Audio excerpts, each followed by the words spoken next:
এটি হলো আমি যে ভালো রেজাল্ট করতে চাই, এই ভালো রেজাল্ট করার জন্য প্রথমে লক্ষ্য নির্ধারণ করতে হবে, ক্লিয়ার গোল, গোল সেট আপ ক্লিয়ার হতে হবে। আমি তোমাদের সঙ্গে বারবার বলি 90%, 90% প্লাস কেন বলি? এটা আমার ক্লিয়ার সেট আপ আছে, এটা আমি 90% নাম্বার তুলবই, যে কোনো মূল্যে উঠাবো। এটা আমার ক্লিয়ার, এটা লক্ষ্য আছে, নির্দিষ্ট আছে।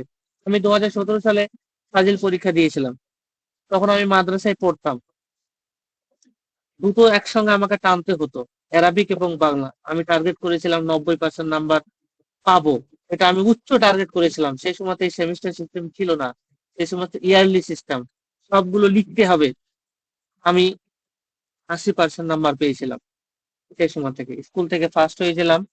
আমাদের স্কুলে যে টিআইসি ছিল উনি আমাকে বললেন যে তোমরা তো অ্যারাবিকে ভালো, তাহলে এক কাজ করো, আশপাশের কলেজে ভর্তি হতে হবে না, কলকাতা চলে যাও, আর সেখানে অ্যারাবিক অনার্স নেই, অ্যারাবিক নিয়ে অনার্স করো। এই সাবজেক্টে তুলনামূলক ছাত্রছাত্রীর সংখ্যা কম হয়, চাকরিটা পেয়ে যাবা। তো উনি আমার মাথায় এটা একটা ঢুকিয়ে দিলেন। আমি হোসেননগর দারুল উলুম সিনিয়র মাদ্রাসা থেকে দিয়েছি। এটার ঠিকানাটা কোথায়? জিয়াগঞ্জ, হাজারদুয়ারি, লালবাগ, জিয়াগঞ্জ, মুর্শিদাবাদ, এর আশপাশে। তো আমি ওখানে ভর্তি হয়ে গেলাম, চলে গেলাম কোথায়? কলকাতায় গেলাম। মৌলানা আবুল কালাম আজাদে অ্যারাবিক অনার্সে ভর্তি হলাম। ওখানে 3 বছর থাকলাম। তারপরে কলকাতা বিশ্ববিদ্যালয়ে এমএ অ্যারাবিক করলাম। তারপরে 22 থেকে 24 সালে বিএড করলাম। বিএড করার পরে এই 7 SLST চাকরির পরীক্ষায় বসেছিলাম, আমরা রানিং বিএড ছিলাম, এই জন্য আমাদের বিরুদ্ধে কেস করে দিয়েছে। আমাদের ওই চাকরিটা এখন ঝুলছে, কেসের অধীনে আছে, আল্লাহ ভালো জানে কি হবে। আমি কেন গল্পটা শোনালাম? আমি লক্ষ্য স্থির করেছিলাম 90% আমি নাম্বার উঠাবোই যে কোনো মূল্যে, আমি পেয়েছি 80%। লিখিত আকারে সে সময় ওই নাম্বার অনেক, নাম্বার অনেক। এখন লিখিত আকার না, এখন থার্ড সেমিস্টার এবং ফোর্থ সেমিস্টার মিললে আমার রেজাল্ট অনেক, সিলেবাস আমার ছোট, এখানে শুধু এমসিকিউ প্রশ্ন বেশি, একটু পড়লে আমি বেশি নাম্বার পাবো। অতএব এই সময় 90 নাম্বার, 90% নাম্বার তোলাটা সহজ, সম্ভব, যদি আত্মবিশ্বাস থাকে তো। এই জন্য প্রথমে লক্ষ্য নির্দিষ্ট করতে হবে যে আমি কত নাম্বার পেতে চাই। তোমাদের আমি স্পষ্ট করে বলে দিই, তুমি যদি বলো যে আমি 95% নাম্বার পাবো, তাহলে তুমি 90% নাম্বার পাবা।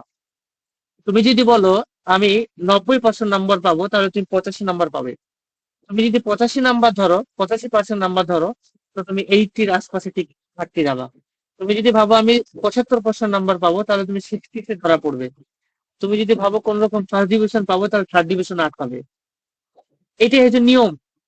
তুমি যেটা চাইবা সেটা কখনো হবে না, কিন্তু যখন হবে না, তার থেকে কিছু যখন কম হবে, তাহলে আমি 60% পাবো, এমনটা আশা কেন আমি করব? আমার আশা করতে হবে এক্ষেত্রে আমি অধিক আশা, যেন আমার ন্যূনতম আমি 95% টার্গেট করব। আমার নাম্বারটা দাঁড়াবে কোথায়? 90 এসে, 88 এসে, 85 প্লাস এসে। যখন আমি 85% নাম্বার পাবো, তুমি মনে রাখবা, 85 থেকে 90% মধ্যে নাম্বার পাওয়া মানে তুমি র্যাঙ্ক করছো, তুমি ইনশাল্লাহ র্যাঙ্ক করছো। এবার তুমি যখন একটু ভালো করে পড়বে, তখন আরো সুবিধা। আমি তো এখানে র্যাঙ্কের কথা বলছি না। যদি কেউ বলে যে আমি 90% বেশি নাম্বার পাবো, সে যদি এই কথার প্রতি বিশ্বাস রেখে পড়াশোনা করে ঠিক মতো, ইনশাল্লাহ সে র্যাঙ্ক করবে, এবং তোমাদের মধ্যেই র্যাঙ্ক করবে, করেছে। লক্ষ্য নির্দিষ্ট করতে হবে। তাই সফলতার প্রথম ধাপই হচ্ছে লক্ষ্য নির্দিষ্ট করা। লক্ষ্য আমাকে নির্দিষ্ট করতে হবে, কত নাম্বার পেতে চাই, কত পার্সেন্ট আমি পেতে চাই, অ্যারাবিকে কত পাবো, ইংলিশে কত পাবো, থিওলজিতে কত পাবো, ইসলামিক হিস্ট্রিতে কত পাবো, ইসলামিক স্টাডিজে আমি কত পাবো। এই যে টার্গেট, এটা আমাকে, সাবজেক্ট আমাকে নির্দিষ্ট লক্ষ্য নিতেই হবে। এটা হচ্ছে অল ওভার 6টি সাবজেক্টে কত পার্সেন্ট, আর একটি হলো প্রতিটি সাবজেক্টে কত পার্সেন্ট করে। দ্বিতীয়ত, যদি তোমার লক্ষ্য পরিষ্কার না হয়, তাহলে পড়াশোনার প্রতি তোমার মনোযোগ কম হবে, স্বাভাবিক। তুমি ভেবেছো ফার্স্ট ডিভিশন পেলেই হবে, তো তুমি, তোমার ব্রেন, তোমার মন মানসিকতা সেইভাবেই সেট আপ হয়ে যাবে, তুমি সেভাবেই পড়তে থাকবে, আর আলটিমেটলি ওই ধরনেরই রেজাল্ট করবে। তুমি যখন হাই একটা আশা রাখবা, তোমার ব্রেন, তোমার মস্তিষ্ক তোমাকে সেইভাবে অ্যাক্টিভ করবে। হ্যাঁ, তুমি কি করছো, তুমি এখন ঘুমিয়ে কেন? তুমি তো 95% নাম্বার পাবে এই আশা করেছো, তোমাকে পড়তে হবে। আর আসলে তুমি পড়তে পারবা তখন। তোমার শক্তি, তোমার তোমার মেধা সম্পন্ন, তোমার সবকিছু তোমার সঙ্গে সঙ্গ দেবে। এটা দেয়, তুমি চেক করে দেখবে, সফল হবে ইনশাআল্লাহ। ধরো দুইজন ছাত্র আছে, প্রথম ছাত্র বললো আমি শুধু পাস করতে চাই, তো আসলে পাস করবে, পাস নাও করতে পারে, তবে এই যুগে পাস করাটা মানে অনেকে কৌতূহল ভাবে বলে থাকে যে ফেল করাটা কঠিন, মানে বলতে চাইছে যে পাস করাটা এখন সহজ। যখন এই সহজ যুগে আমি এই টার্গেট নেব যে আমি পাস করব, এই কথাটা বলা যাবে না। একজন ভালো ছাত্র কখনোই এটা বলতে পারে না যে আমি পাস করবো। এটা বলতে হবে আমি র্যাঙ্ক করব। র্যাঙ্ক করলে কি করবে? র্যাঙ্ক করলে তোমাদের ওই বোর্ডের পক্ষ থেকে তোমাদের একটা বড় মাপের উন্নত মানের 40 থেকে 50 হাজার টাকা দামের একটা ল্যাপটপ দেবে। একটা ছাত্র জীবনে ল্যাপটপ পুরস্কার পাওয়া মানে তোমার অনেক উপকার পাবে। আরে শুধু ল্যাপটপ নয়, তুমি যখন র্যাঙ্ক করবে তখন পশ্চিমবঙ্গের প্রতিটি মানুষ তোমাকে চিনবে। তোমার বাবা মা সব থেকে বেশি আনন্দিত হবে। তুমি যখন এখানে একবার র্যাঙ্ক করবে, পরবর্তী তোমার প্রতিটি পরীক্ষা তুমি র্যাঙ্ক করবে। কারণ তোমার মন, মানসিকতা, মস্তিষ্ক সব ওই ধরনের হয়ে যাবে অটোমেটিক্যালি। এই জন্য তৃতীয় ছাত্র বললো আমি পরীক্ষা 90% পেতে চাই। এই ছাত্রটা কিন্তু আসলেই 90% বা 80+ নাম্বার পাবে, এটা দেখা যায়। দেখবে দ্বিতীয় ছাত্রটি বেশি মনোযোগ দিয়ে পড়বে এক্ষেত্রে। এই যে দুটো ছাত্র উদাহরণ আমি তোমাদের সামনে দিয়েছি, যে বলছে আমি 90% নাম্বার পেতে চাই, আর একজন বলছে আমি শুধু না পাস করতে চাই। এই এই দুজন ছাত্রের মধ্যে যে দ্বিতীয় জন ছাত্র, এর মনোযোগ বেশি থাকবে স্বাভাবিকভাবে, কারণ তার সামনে একটা পরিষ্কার লক্ষ্য আছে। একজন বলেছে আমি পাস করতে চাই, তার পার্সেন্টেজ লক্ষ্য নেই। একজন বলছে আমি 90% পেতে চাই, এর মনোযোগ বেশি থাকবে এবং সে সফল হবে। অতএব আমরা যদি ভালো নাম্বার পেতে চাই, প্রথমত আজকেই আমাদের নির্দিষ্ট করে নিতে হবে আমি কত নাম্বার পেতে চাই। আমি তোমাদের বলবো, তোমার মুখ দিয়ে এই বাক্যটা বের হবে, পশ্চিমবঙ্গের এবছর 2027 সালের ফাজিল পরীক্ষায় আমি জুয়েল, আমার নাম র্যাঙ্কে থাকবে। এটা তুমি টার্গেট নেবে। ইনশাআল্লাহ তোমার নাম্বার 90%+ নাম্বার থাকবেই থাকবে, তুমি যদি র্যাঙ্ক নাও করতে পারো তো। আমরা দোয়া করি তুমি করবে ইনশাআল্লাহ। তাই তোমাদের প্রত্যেকের লক্ষ্য হওয়া উচিত কি, যে আমি পরীক্ষায় 90%+ নাম্বার অর্জন করবই করব। এটা অবশ্যই তোমাদের প্রত্যেকের এই ধরনের মন মানসিকতা থাকা উচিত। এটা একটা মনে রাখবা, লক্ষ্য নির্দিষ্ট করা। দ্বিতীয় দ্বিতীয় কি, স্মার্ট ভাবে পড়াশোনা করা। স্যার, স্মার্ট ভাবে আবার পড়াশোনাটা এটা আবার কি জিনিস? আজকে আমি বুঝিয়ে দিচ্ছি তোমাদের এটা কি জিনিস। স্মার্ট ভাবে পড়াশোনা করতে হবে, এটা দ্বিতীয় স্ট্র্যাটেজি ভালো নাম্বার পেতে হলে। সেটা কি? দেখবা খুব বেশি সময় পড়লেই ভালো নাম্বার পাওয়া যায় না। খুব পড়ছো, একদম রাত্রি 3টের সময় পড়তে বসেছো, সকাল হলো একটু খাওয়া দাওয়া করে আবার ঘুরে না ফিরে আবার ঘরে এসে পড়ছো, তো পড়তে প্রচুর পড়ছো, কিন্তু স্ট্র্যাটেজি ভালো নেই, তোমার কাঙ্ক্ষিত আশা হয় না। তো দেখবো অল্প পড়ে ভালো নাম্বার পেয়ে যায়, তখন আমরা বাপরে তোর ব্রেন কত রে, আমি এতদিন ধরে পড়ছি, এত ঘন্টা করে পড়ছি, তুমি তো পড়োই না, এই সামান্য কয়েক ঘন্টা পড়লে তুমি আমার মতো নাম্বার পেয়ে গেলে। সত্যি তোমার ব্রেন ভালো না, ওর ব্রেন ভালো না, ওর পরিকল্পনাটা ভালো। তোমার ব্রেন আর ওর ব্রেন একই, ওর পরিকল্পনাটা আলাদা, তোমার পরিকল্পনাটা ছিল না। এটা কি বলা হয়? Smart strategy. আমি নিচে আরো ভালো করে বলছি। তাই ভালো ফলাফলের জন্য দরকার স্মার্ট স্ট্র্যাটেজি। কি ওটা? সেটা কি জিনিস? এটি হলো কয়েকটি গুরুত্বপূর্ণ দিক আছে স্মার্ট স্টাডি করার। সেগুলো কি কি? 1 নাম্বার, প্রথমে যে বিষয়টি নিয়ে পড়বে, মনে করো ইংরেজি স্ট্রং রুট গল্পটা পড়ছো, এপিজে আব্দুল কালামের লেখা। এই গল্পটা পড়ছো, এই গল্পর বিষয়বস্তু, এই বিষয়বস্তুটা বুঝতে হবে যে এই গল্পটা আসলে কি। এই গল্পটা বায়োগ্রাফি, এপিজে আব্দুল কালামের জীবনী ওখানে লেখা থাকবে, তাই এটা বায়োগ্রাফি। তো বোঝা যাচ্ছে যে তার আত্মজীবনী এখানে লেখা থাকবে। প্রথমে বিষয়টা বুঝতে হবে, বুঝে পড়লাম, আমরা বুঝে গেলাম। এবার কেউ আমতাবড়ি এমনি মুখস্থ করতে শুরু করলে, কিছু কিছু থাকে যেগুলো ঘুরিয়ে পেঁচিয়ে প্রশ্ন করে, তখন মুখস্থ বিদ্যা কোনো উপকারে আসে না। তখন কিন্তু যে ভালো করে বুঝে তার উপকারে আসে। এবার এটা শুধু যে মুখস্থ করলেই পরীক্ষায় বিরাট ভালো নাম্বার পাওয়া যাবে এমনটা না, বুঝে পড়তে হবে, এটা সব থেকে প্রথম গুরুত্বপূর্ণ একটা বিষয়। দ্বিতীয়, আমি স্ট্রং রুট গল্পটা পড়লাম, পড়ার পর ওখান থেকে গুরুত্বপূর্ণ পয়েন্টগুলি কি কি নিজের ভাষায় নোট তৈরি করতে হবে। এখন আমার কোচিং সেন্টারে তুমি ভর্তি হয়েছো, তাহলে তোমার ওই কাজটা তো আমি করে দেবো। ওই গল্পটা যখন আমি পড়াবো, অবশ্যই তোমার একটা নিজের নোটস থাকা দরকার। যেমন ক্লাসে স্যার পড়াবেন, তুমি যদি নোটস নাও থাকে ন্যূনতম, ওই টপিকটা জেরক্স করে রাখবা, সেখানে নিচে আন্ডারলাইন করে দেবে যে এটা গুরুত্বপূর্ণ। শিক্ষক বলবে ক্লাসে, আমিও বলবো, আর আমি সেগুলো অবশ্যই নোটস আকারেও দেবো। অতএব তোমার দুটো সুবিধা হয়ে গেল, আমিও তোমাকে হেল্প করছি আর তুমি নিজেও সেখান থেকে হেল্প করছো নিজেকেই। তো নিজের ভাষায় নোটস তৈরি করতে হবে, এটা হচ্ছে স্মার্ট স্টাডির নিয়ম। দ্বিতীয় তৃতীয় কি, পড়ার পর নিজেকে প্রশ্ন করতে হবে যে আমি যে পড়লাম আমার কি আদৌ মুখস্থ আছে, এপিজে আব্দুল কালামের পূর্ণ নাম কি, তিনি কত সালে জন্মগ্রহণ করেছেন। আমরা তো অনেকে বক্তব্য দিই না, মাদ্রাসায় যারা পড়ছো, আমরা একটা বক্তব্য মুখস্থ করার পর সেটা দ্বিতীয়বার বলার চেষ্টা করি। এটাই কি বলছি যে নিজেকে প্রশ্ন করতে হবে। স্ট্রং রুট গল্পটা পড়লে এভাবে মুখস্থ, strong root by APJ Abdul Kalam Azad, তিনার নাম আবুল ফকির জয়নুল্লাহ আবেদিন, তিনি এত সালে জন্মগ্রহণ করেছেন, তিনি এত সালে মারা গিয়েছেন, এভাবে আঞ্জুমান বক্তব্য দিতে হবে, একা একাই বলতে হবে পাগলের মতো। এটা কি বলছে, নিজে নিজেকে প্রশ্ন করতে হবে। চতুর্থ, গুরুত্বপূর্ণ যে অংশগুলো সেটাকে তুমি হাইলাইট করবে, আন্ডারলাইন করবে। আন্ডারলাইন করলে কি হবে, পরীক্ষার আগার দিন তোমার স্ট্রং রুট পুরো পড়তে হবে, পুরো জায়গা পড়ার সময় লাগবে। তাহলে একজন ছাত্র ওই পরীক্ষার আগার দিন স্ট্রং রুটের প্রথম লাইন থেকে শেষ লাইন অব্দি মানে করছে, 10 মিনিট যাবে, 20 মিনিট যাবে, আধা ঘন্টা যাবে, তুমি আন্ডারলাইন করা 1 মিনিটে পড়ে নিলে। তাহলে কারো একটা গল্প 1 মিনিটে রিভাইজ সমাপ্ত, কারো ওই গল্পটা রিভাইজ করে 10 মিনিট সময়, তুমি এই ক্ষেত্রে 9 মিনিট টাইম বাঁচিয়ে নিলে। এটাকে বলা হয় স্মার্ট স্ট্র্যাটেজি। এইভাবে তোমাকে এগিয়ে চলতে হবে। এভাবে পড়লে বিষয়টি অনেক ভাবে তুমি মনে রাখতে পারবে এবং তুমি ইনশাল্লাহ ভালো পারবে ফলাফল করতে। তাহলে দ্বিতীয় আমাদের টার্গেটটা কি হবে, যে আমরা একটা স্মার্ট স্টাডি তৈরি করব এবং সেখানে যেন অবশ্যই আমার পরিকল্পনা থাকে, সেই পরিকল্পনা মাফিক আমাকে চলতে হবে। আমি যা যা এখানে বললাম সেগুলো আমি ফলো করব এবং এভাবে ফলো করি আমি পড়াই। একজন যদি স্টুডেন্ট হয়, ওই একজন স্টুডেন্টকে আমি এভাবেই পড়াই, আমি অর্থের জন্য পড়াই না। আমার এটা একটা নেশা, আমি আগে থেকেই তোমাদের আমি বারবার বলে আসছি এবং বলে আসছি। একটা সময় আমার কাছে প্রচুর ছাত্র পড়াশোনা করবে যারা বিশ্বস্ততার সাথে আমার কাছে এখানে আসবে ইনশাআল্লাহ। তৃতীয় নিয়ম কি, নিয়মিত রিভিশন, ভীষণ জরুরি। তো যারা হাফিজ তারা দেখবা আজকে নতুন পড়া, নিউ সবক পড়ায়, পূর্বের পড়াটা আবার রিভাইজ করে, আবার তার আগের পড়া রিভাইজ করে। রিভিশন না করলে হবে না। একটা পড়ছো ভুলে যাচ্ছ, পড়ছো ভুলে, এত জীবনের কথাকে মনে থাকে। কিন্তু কেউ যদি কোনো একটা পড়া পড়ার পর দ্বিতীয়বার যদি রিভিশন করে, রিভাইজ করে, সেটা মুখস্থ হয়ে যাবে। একটা টপিক পড়লাম প্রথমে, কিছু মনে থাকবে না, 10% মনে আছে। দ্বিতীয়বার টপিকটা পড়বে এবার 40% মনে। তৃতীয়বার টপিকটা পড়বে এবার 80% মনে।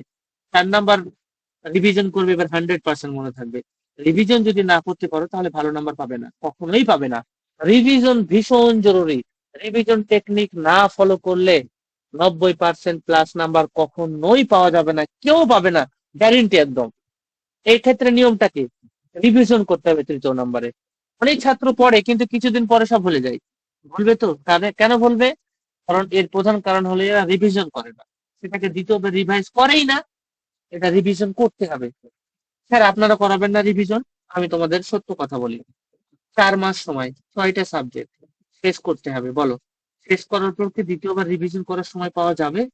তোমাদের সেমিস্টারের সময়টাই তো কম, সময়টাই তো অল্প, তাহলে আমি রিভিশনটা করাবে কি করে? তাহলে তুমি বুঝতে পারছো যে কোচিং সেন্টার রিভিশন করার চান্সটা সময়ের অভাবে হচ্ছে না। কাজটা তো আমার, ওটা তো আমারই করতে হবে। আমি চেষ্টা করব সেটা রিভিশন করানো, এটাই হচ্ছে সত্য কথা। যেহেতু সময় কম, একটা সাবজেক্টে 1 মাস করে সময় দিলে 6টা সাবজেক্টে 6 মাস সময় লাগবে, টোটাল তো 4 মাস সময়। তাহলে এই 4 মাসে 6টা সাবজেক্ট কমপ্লিট করে রিভিশন করানো, এটা কিন্তু যদি বলে কেউ যে হ্যাঁ রিভিশন করিয়ে দেবো, তাহলে মিথ্যা কথা বলছে, সময় নেই।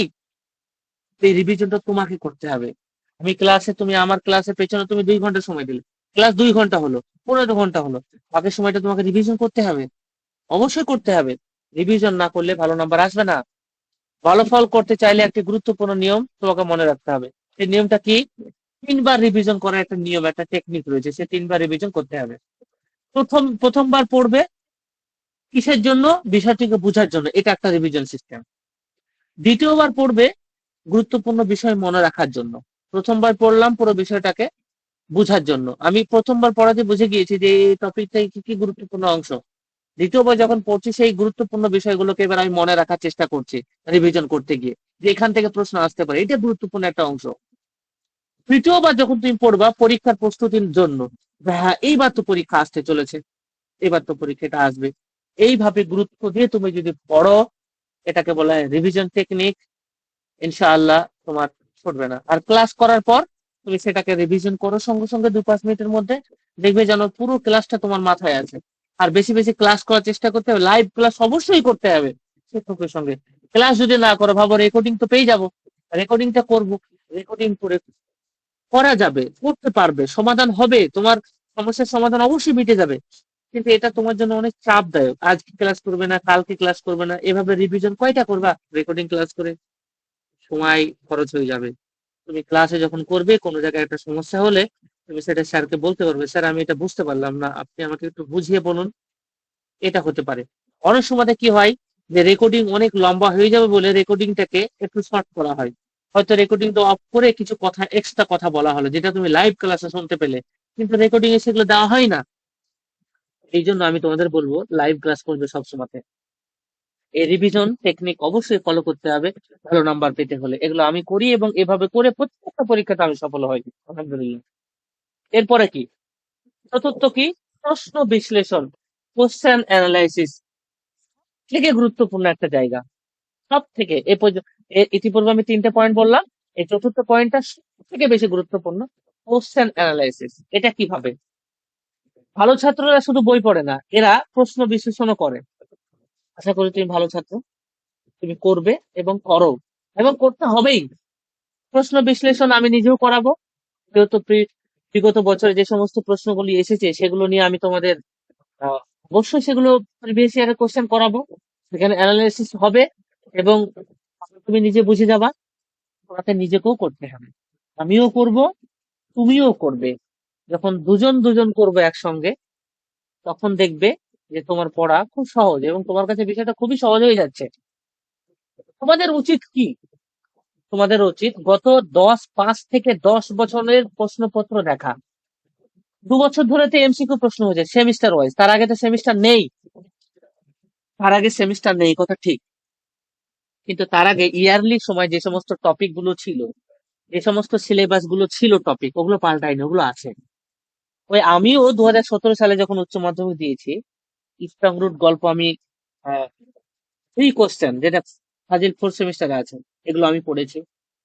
বাংলাতে ওই মহাশ্বেতা দেবীর ভাত ভারতবর্ষে, এগুলো আছে, এগুলো মনে হয় তোমাদের 4 সেমিস্টারে আছে। বাংলায় কিছু পাল্টেছে, পাল্টেছে সেগুলো ভিন্ন বিষয় সেগুলো, কিন্তু যেসব টপিক গুলো পাল্টায়নি, ওই বিগত 5 থেকে 10 বছরের প্রশ্নপত্র উঠিয়ে সেই সব টপিক গুলো উন্নত করে করে করে সেগুলো আমাকে দেখতে হবে। এটা তো তোমাদের এটা কাজ, হোমওয়ার্ক, এবং দ্রুত গতিতে এখনই করতে হবে সেগুলো। এবং যখন তুমি এগুলো বিশ্লেষণ করবে, বারবার আসা প্রশ্নগুলো তুমি ওখানে চিহ্নিত করবে। কিভাবে চিহ্নিত করবে? তোমার কাছে সিলেবাস আছে, তোমার কাছে বই আছে, তুমি মনে করলে ভাত গল্প আছে, তো 2016 সালের প্রশ্ন এসছে ভাত গল্প থেকে, তো ওখানে 2016 সাল লিখবে, যেই জায়গা থেকে এসে তার নিচে একটা আন্ডারলাইন করে নেবে। তুমি তোমার বোঝার মতো 16 লিখে দিলে খালি, তার মানে তুমি বলতে চাইছো যে এই লাইনটা 16 সালে এসছে। আবার একটা অন্য প্রশ্ন গিয়ে দেখছো যে ওই লাইনটা আবার রিপিট এসছে, তো ওই 16-এর পাশে আবার 17 লিখে নাও। তার মানে তুমি এখানে বুঝতে পারছো যে এই লাইনটা এতটাই গুরুত্বপূর্ণ যে এই লাইন থেকে 2বার প্রশ্ন, তার মানে এই লাইনটা গুরুত্বপূর্ণ। এই যে বারবার আসা প্রশ্ন এখানে এইভাবে তোমাকে চিহ্নিত করতে হবে। এতে কি হবে, পরীক্ষাটাকে ক্র্যাক করা তোমার জন্য অনেক সহজ হয়ে যাবে। গুরুত্বপূর্ণ যে টপিক গুলো যখন তুমি এভাবে বিশ্লেষণ করবা, তখন দেখবা তোমার কাছে অটোমেটিক্যালি একটা গুরুত্বপূর্ণ টপিক গুলো ঝলঝল করে ভাসবে। সেই টপিক গুলি তোমাকে চিহ্নিত করতে হবে এবং সেই টপিক গুলির উপর বেশি জোর দিয়ে পড়লেই সবার থেকে তুমি আলাদা ইউনিক ভালো রেজাল্ট করবে। আর যারা র্যাঙ্ক করে তারা এভাবেই পড়াশোনা করে, এভাবে তুমিও যদি করো, তুমিও র্যাঙ্ক করবে। তোমার আত্মবিশ্বাস একটু জাগ্রত করতে হবে, এবং আমি তোমার করিয়েই দম নেব। তুমি যদি আমার কথা মতো চলো, আমি যেভাবে বলবো সেভাবে যদি তুমি কাজ করো, করো, ফাঁকি যদি না দাও, এবং 100% আমানতের সঙ্গে যদি কাজ করো, তুমি ভালো রেজাল্ট করবে, এটা নিঃসন্দেহে থাকো, এবং আমার উপর অন্ধবিশ্বাস করতে পারো। কিন্তু তোমাকে পড়াশোনা করতে হবে, শর্ত একটা, পড়াশোনা করতে হবে, লাইভ ক্লাসের জন্য আমাকে সময় দিতে হবে, আমি যেভাবে বলবো সেভাবে চলতে হবে, তবে তুমি ভালো রেজাল্ট করতে পারো। আমার কথা না শুনলে কিন্তু হবে না। এতে পরীক্ষার প্রস্তুতি অনেক অনেক সহজ হয়ে যাবে এবং আত্মবিশ্বাস বাড়বে তুমি যদি এভাবে কোশ্চেন অ্যানালাইসিস করতে পারো তো। আচ্ছা, পঞ্চম নাম্বার কি, লেখার কৌশল, যেটা ফাজিল 4 সেমিস্টারের প্রয়োজন, এখানে আমাদের প্রয়োজন নেই, কারণ 3rd সেমিস্টার আমাদের কিছুই লিখতে হবে না। এখানে সম্পূর্ণ এমসিকিউ বেস, শুধু গোল করতে হবে। মানে লিখার কৌশল বলতে আমাকে গোল করা শেখাতে হবে এখানে, যে গোলটা করতে হবে কি করে। গোলের বাইরে যদি চলে যায় তাহলে পারো তো নাম্বার আসবে না। তোমরা কি মনে করো, ওটাকে হাতে গনে না ওএমআর শিট কম্পিউটারে বানায়, প্রত্যেকে তোমরা পরীক্ষা দেবে, ওই ওই মার্কশিটটা কম্পিউটারে ঢুকিয়ে দেবে, যেভাবে জেরক্স করে কম্পিউটার নিজে নিজে সেটাকে টানবে। টানার পর অটোমেটিক্যালি কয়টা নাম্বার ঠিক হচ্ছে, কয়টা প্রশ্ন ঠিক, কয়টা ভুল, এভাবে সেখানে কম্পিউটারে চেক করবে। অতএব ওই গোল করা যদি ভুল হয়, তাহলে তোমার জানা এবং সঠিক করে আসা উত্তরের নাম্বার তুমি পাবে না। তার মানে এখানে লেখার কৌশল না থাকলেও ওই ওএমআর গোল করার কৌশলটা এখানে শিখতে হবে। সেটা একমাত্র অফলাইন মক টেস্ট ছাড়া সম্ভব নয়। অলরেডি তোমাদের গ্রুপে আমাদের কোচিং সেন্টার থেকে বানানো ওএমআর শিট তোমাদের দিয়েছে। আমি তোমাদের বলেছিলাম যে সেটা সেদিন প্রিন্ট করে এই স্ট্রং রুটের গল্প যে প্রশ্নগুলি করবে, কিন্তু তোমরা করোনি, তোমার এই কথাটা শোনোনি। যদি শুনতে, তাহলে আজকে তোমাদের একটু প্র্যাকটিস হতো। কিন্তু যারা আমার এই কোচিং এ ভর্তি হয়েছে এ পর্যন্ত, তাদের কোনো রেহাই নাই। তাদেরকে করতে হবেই, কারণ তাদেরকে দেখতে হবে। আমি অ্যারাবিক এবং থিওলজি কোর্স যাদের পড়াই, যারা এই ডিঅ্যাক্টিভ আছে তাদেরকে আমি গ্রুপ থেকে রিমুভও করেছি এবং তাদেরকে টাকাও রিটার্ন করে দিয়েছি। তোমার মতো ছাত্র আমার প্রয়োজন নেই। তোমার ওই 500 টাকা নিয়ে ওদের ওদের 2000 টাকা কোর্স ফি, তোমার এই 2000 টাকা নিয়ে আমার কোনো লাভ নেই। তুমি টাকা নেবা, তুমি পরীক্ষায় পাস করতে পারবে না, তুমি যে ঘুরিয়ে আমাকে গালি দেবা। কার কাছে পড়েছিলাম? না, আমি তোমাকে যেভাবে বলবো আমার স্ট্র্যাটেজি তোমাকে ফলো করতে হবে। তাহলে লিখার কৌশলটা, যাই হোক, ওখানে ওএমআর গোল করার ব্যাপার আছে, সেটা এখানে তোমাদের আমি শেখাবো ইনশাল্লাহ, সেটা হাতে কলমে।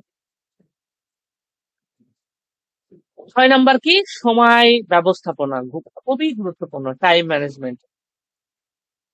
এক একটা গোল করা, যাই হোক, এখানে অবশ্যই সময়টা বেশ ভালোই দেয় তোমাদের। আহ 40টি প্রশ্নের যে সময়টা দেয়, আরামসে তোমরা গোল করবে। এক্ষেত্রে সময়ের কোনো তাড়াহুড়া নেই। কিন্তু এই জায়গায় সময় ম্যানেজমেন্ট বলতে তোমাদের এখানে আমি দুটো জিনিস বুঝিয়েছি। একটা হচ্ছে পরীক্ষার সময় ম্যানেজমেন্ট, আর দ্বিতীয় তুমি যে প্রস্তুতি নেবে বাড়িতে, সেলফ স্টাডি যেটা করবে, সেখানে তুমি সময়টা কিভাবে ম্যানেজ করবে, সেটাও কিন্তু আমি এখানে বোঝানোর চেষ্টা করছি। সেটা কিভাবে দেখো, ভালো ফলের জন্য সময় ব্যবস্থাপনা খুবই গুরুত্বপূর্ণ। সময় ব্যবস্থা মানে তোমার একটা রুটিন লাগবে। যদি তোমরা নিয়মিত রুটিন মেনে পড়ো, তাহলে পড়াশোনা অনেক সহজ হয়ে যাবে। সবকিছু মনে হবে একটা সিস্টেমেটিক ওয়েতে চলছে। আর যদি রুটিন ঠিকঠাক না থাকে, তাহলে কোনো কিছু ঠিকঠাক চলবে না। অতএব রুটিনটা বানাতে হবে। তোমাদের রুটিন কেমন হবে আমি জানি না। আমি যদি তোমাদের রুটিন বানিয়ে দিই, তাহলে তো আমি আমার মন মানসিকতায় বানালাম, তুমি সেই রুটিন ফলো নাও করতে পারো। তোমাদের উচিত হবে নিজে নিজের রুটিন বানাও, আমাকে দেখাও, স্যার আমি আমার ফ্রি সময় আমার এই কাজটা, আমি মাদ্রাসায় পড়ি, সকাল 6টা থেকে 11টা পর্যন্ত আমাকে তো মাদ্রাসা ক্লাস করতেই হবে। তো এই সময় তো আমি পাচ্ছি না, আমি চাইলেও তো ওই সময়টা কাজে লাগাতে পারবো না। তবে যে সময়টা অবশিষ্ট থাকো, যে হ্যাঁ এই সময়টা পড়তে পারবো। আরে জীবনে মানে লকডাউন ডেকে নাও নিজের জন্য, যে এই ফাজিল থার্ড সেমিস্টারের জন্য 4 মাস, আর ফোর্থ সেমিস্টারের জন্য 5 মাস, এই 9টা মাস আমার জীবনের জন্য লকডাউন। মোবাইল দেখা, বন্ধুদের গল্প টল্প এসব টোটালি বন্ধ। এইসব গল্প টল্প যখন 20-22 বছর বয়স হবে, 25 বছর, তখন এইসব বন্ধুও থাকবে না, তাদের সাথে কোনো গল্পও করবে না। এই জন্য জীবনে স্বার্থপর হতে শিখো। নিজের সময়কে যদি স্বার্থপর না হতে শিখো, তাহলে পরে ওই গরিব হয়ে থেকে যেতে হবে, ভালো কিছু করা যাবে না। ওই বন্ধুগুলো যখন বাইক নিয়ে ভালো গাড়িতে ঘুরবে, তখন পস্তানি লাগবে, তোর জন্য আমি সময় নষ্ট করেছি, তোর সাথে কত করেছি, কত কত ফ্রি ফায়ার খেলেছি, আজকে তুই সফল হলে আমি এই হয়ে গেলাম। তখন তার কিছু করা থাকবে না, কারণ সময়টা আমার জন্য আটকে নেই। এই জন্য রুটিন বানাতে হবে। রুটিন প্রত্যেকে বানাবে, আজকালের মধ্যে তৈরি করো। তুমি তোমার অবশিষ্ট সময়গুলো তো বাদ দিয়ে দেবে। হ্যাঁ, মোবাইল আছে, আমি তোমাদের বলবো মোবাইল দেখার জন্য তুমি 1 ঘন্টা সময় রাখো। হ্যাঁ, মোবাইল মন ফ্রি করার জন্য, ভালো লাগে না বাড়িতে ফোন করা, মায়ের সাথে কথা বলা বা বন্ধুদের সাথে টুকটাক একটু চ্যাটিং ফ্যাটিং করার জন্য তুমি মোবাইল দেখা, আমি অবৈধ বলে দিচ্ছি না। তুমি 1 ঘন্টা মোবাইলের পেছনে সময় দাও, কিন্তু বাকি সময়টা যেন পড়ার জন্য থাকে। একটি সহজ রুটিন হতে হবে এক্ষেত্রে, খুব কঠিন করবে না। খুব কঠিন যদি রুটিন করো, প্রথম দিন মানতে পারবে, দ্বিতীয় দিন মানতে পারবে, তৃতীয় দিন মানতে পারবে না। নবী করিম সাল্লাল্লাহু আলাইহি সাল্লাম বলেছেন, সেই আমল আল্লাহ নিকটে সব থেকে বেশি প্রিয় যে আমলটি অল্প কিন্তু ধারাবাহিক হয়। যে আমলটি অল্প কিন্তু ধারাবাহিক হবে, সেই আমলটি আল্লাহ নিকটে সব থেকে বেশি প্রিয়। এই হাদিস থেকে আমি কি বুঝলাম? যে রুটিনটি সহজ, এমন রুটিন যে রুটিনটি প্রতিদিন ফলো করা সম্ভব, সেই রুটিনটি ফলদায়ক। কঠিন রুটিন করলাম, একদম 18 ঘন্টা রুটিন, একদিন ফলো হলো, দ্বিতীয় দিন ফলো, তৃতীয় দিন আমার পক্ষে সম্ভব না, ওই রুটিন উপকারী না। রুটিনটা করতে হবে খুব সহজ, অল্প সময় দিয়ে, যেন এটা আমি ন্যূনতম ফলো করতে পারবোই পারবো। তাহলে তুমি সেই রুটিনে সফল হয়ে যাবে ইনশাআল্লাহ। এটা একটা খেয়াল রাখতে হবে। সকালবেলা 2 ঘন্টা পড়াশোনা করো যদি সময় হয়। আমি তো বলবো মাদ্রাসা ব্যাকগ্রাউন্ডে যারা আছো 11টায় ঘুমিয়ে যাও, রাত 3টের সময় উঠে যাও। তারানা বা লাইন বা যে তোমাদের ই হয় ক্লাস শুরু করবে, ওই সময়টা খুব পড়া মুখস্থ হবে। আর এক্ষেত্রে তো মুখস্থ করা ব্যাপার না, রিভিশন করা। ওখানেই তো উত্তরটা থাকবে, শুধু চিহ্ন মানে চিহ্নিত করে টিক চিহ্ন দেবে, ব্যাস এতটুকুই তোমার কাজ। সকাল সকাল 2 ঘন্টা পড়ে নেওয়ার চেষ্টা করো। বাড়িতে যারা মেয়েরা যারা আছো, বাড়িতে কাজ করার পূর্বে, তোমাদের বাড়িতে কেউ ঘুম থেকে না ওঠার পূর্বেই তুমি 2 ঘন্টা পড়ে নাও। বিকেল বেলায় 2 ঘন্টা পড়ো, আসার পর মাদ্রাসা থেকে অবশ্যই এটা পড়া যাবে। বিকেল বেলা 2 ঘন্টা পড়ো, রাত্রে 2 ঘন্টা পড়ো, টোটাল 6 ঘন্টা রুটিন বানাও। এই জন্য আমি একটা দিয়েছি তোমাদের, 6 ঘন্টা পড়তে হবে, তোমাকে পড়তে হবে না 18 ঘন্টা। তুমি 6 ঘন্টা পড়ো, আর ক্লাসের জন্য 2 ঘন্টা দিতে হবে বাবু। ক্লাসের জন্য 2 ঘন্টা, আর পড়াশোনা 6 ঘন্টা, টোটাল 8 ঘন্টা রুটিন বানাও। দেখবে ইনশাল্লাহ তুমি সফল হবা। এভাবে প্রতিদিন যদি 5 থেকে 6 ঘন্টা মনোযোগ দিয়ে পড়ো, 90+% নাম্বার আসবে। যদি না আসে আমার সাথে কথা বলবা, ইনশাআল্লাহ। এরপর প্রতিদিন নিজেকে প্রশ্ন করতে হবে, আমি যে পড়াশোনা করছি আদৌ কি পড়াশোনা করছি, নাকি অমুকের SMS আসলো তাকে উত্তর দিতে গিয়ে ব্যস্ত, অমুকের কল আসলো তার কলে রিপ্লাই দিতে গিয়ে ব্যস্ত। না, এটা জীবনের বাস্তবতা নয়। তোমাদেরকে এসব কথাগুলি বললে তোমাদের এখন ভালো লাগবে না, বা এই কথাগুলি মূল্যায়ন করতে পারবে না, কারণ তোমাদের সময়টাই মানে তোমরা অল্প বয়সের আছো এখন, মাথায় একটু মাথায় ঢোকার কথাই কম। আমরা ওই সময় বুঝিনি, কিন্তু এখন হাড়ে হাড়ে ঠিকই বুঝতে পারছো।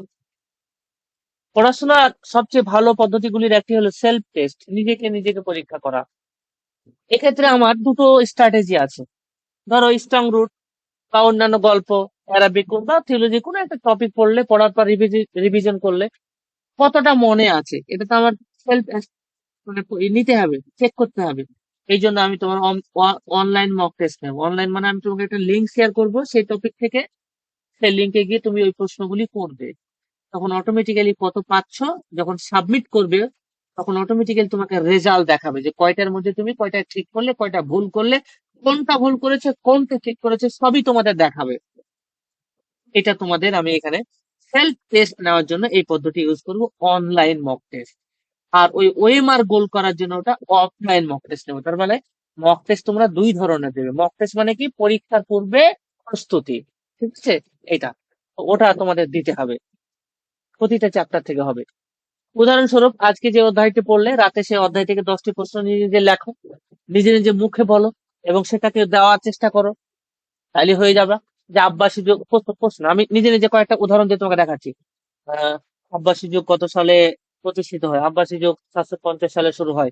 আব্বাসী যুগ কত সালে শেষ হয়? আব্বাসী যুগ 1258 সালে শেষ হয়। আব্বাসী যুগের প্রথম খলিফা কে? আব্বাসী যুগের প্রথম খলিফা আবুল আব্বাস ছাপ্পা। এইভাবে এইভাবে নিজে নিজেকে প্রশ্ন করা আর নিজে নিজের উত্তর দেওয়া, এভাবে করতে হবে। এটা 3টা বড় বড় সুবিধা তোমরা পাবা। 3টে কি কি বড় বড় সুবিধা পাবা? বিষয়টা মনে থাকবে, আত্মবিশ্বাস বাড়বে যে বাহ আমি তো পারছি, কেন আমি পারবো না, আমি তো পারছি, এটা তোমার তৈরি হবে। আর নিজের দুর্বলতা তুমি বুঝতে পারবা এক্ষেত্রে। 8 নাম্বার, ভুল থেকে শিক্ষা নেওয়া। ভুল থেকে শিক্ষা নেওয়া মানে পূর্বে যারা ফাজিল থার্ড সেমিস্টার পরীক্ষা দিয়েছে এমন বন্ধুদের সাথে তুমি গল্প করবে, যে ভাই তুমি তো পরীক্ষা দিয়েছো, তো বলো তো এই পরীক্ষায় কেমন কি, মানে সাধারণত ছাত্রছাত্রীদের কি ভুল করে আর কি এখানে সংশোধন করে, ভুলগুলি একটু আমাকে বলে দাও। তো তারা ভুলগুলি বলে দেবে, যে ভাই আমি এই ভুলটা করেছিলাম, বা এটা হয়েছিল, বা অমুক তোমাকে এগুলো। তো ভুল থেকে শিক্ষা নিতে হবে। তো একটা জিনিস, ভুল হয় একটা স্বাভাবিক বিষয়, ভুলের ঊর্ধ্বে কেউ নেই, আমারও ভুল হতে পারে, আমারও ভুল হতে পারে, কিন্তু ভালো ছাত্ররা ভুল থেকে তো শিক্ষা নিতে হবে। ভুল হলে কি হবে? ভুল করেছো, কোন এক জায়গায় ভুল হয়েছে, কেন ভুল হয়েছে? একজন তোমাকে বললো যে ভাই আমি লিখতে লিখতে একটা রোল নাম্বার ভুল করে দিয়েছিলাম, তো আমার রেজাল্টটা আসেনি। তো তোমার এখানে জ্ঞান করতে হবে, ও তার মানে রোল নাম্বার ভুল করেছে, ওর রেজাল্ট আসেনি, তাহলে আমাকে রোল নাম্বার ঠিক লিখতে হবে। রোল নাম্বার লেখার সময় আবার গুরুত্বটা বেশি হবে এবার, তাই যেন একদম ঠিক মতো লেখি। 2 লিখতে গিয়ে এমন ভাবে লিখে দিলাম, ও 2টাকে কেউ 8 পড়ছে, কেউ 2টাকে 6 পড়ছে। তাহলে সুন্দর সহজ আস্তে আস্তে সুন্দর করে লিখতে হবে, এটা আমাকে মনে রাখতে হবে। ঠিক করে লেখা, পুনরায় প্র্যাকটিস করা, প্রত্যেকটা জিনিস প্রশ্নের ক্ষেত্রে তুমি একটা মকটাই দিচ্ছ, ভুল হয়ে গেল, এই প্রশ্নটা কেন ভুল হলো, তাহলে রিভাইজ আমার দুর্বল, আমি তাড়াতাড়ি এখন ওইটা রিভাইজ করে আসি। আবার ওই অনলাইন মক টেস্টটা দিতে হবে। পরীক্ষা পর্যন্ত যতবার ইচ্ছে অনলাইন মক টেস্ট দিতে পারবা। ঠিক করতে হয়, পুনরায় প্র্যাকটিস করে, এইভাবে তুমি পূর্ণ ওতে হ্যাবিট হয়ে যাবে তোমার, বুঝতে পেরেছো? এটা ভুল থেকে শিক্ষা নিতে হবে, 8 নাম্বার। শেষে উপসংহার কি? পরীক্ষায় 90% নাম্বার পাওয়া অসম্ভব কিছুই না। অধিকতর ছেলে মেয়ে এখন 90% নাম্বার পাই। তুমি 90% নাম্বার পেলে পরবর্তী তোমার পড়াশোনা জীবন পুরো ঘুরে যাবে। তুমি এখানেই একজন ভালো ছাত্র রূপে গড়ে উঠবে। একজন দুর্বল ছাত্র ক্লাসে যদি কোনোদিন কোনো ভালো রেজাল্ট পেয়ে যায়, আর শিক্ষক যদি তার নাম করে, বাহ তুমি তো ভালো রেজাল্ট করেছো, এই কথায় সে এতটাই তার ভিতরে আত্মবিশ্বাস বেড়ে ওঠে যে সে সত্যি ভালো ছেলে হয়ে যায়, সে সত্যি ভালো নাম্বার পায় তারপর থেকে। তাই সঠিক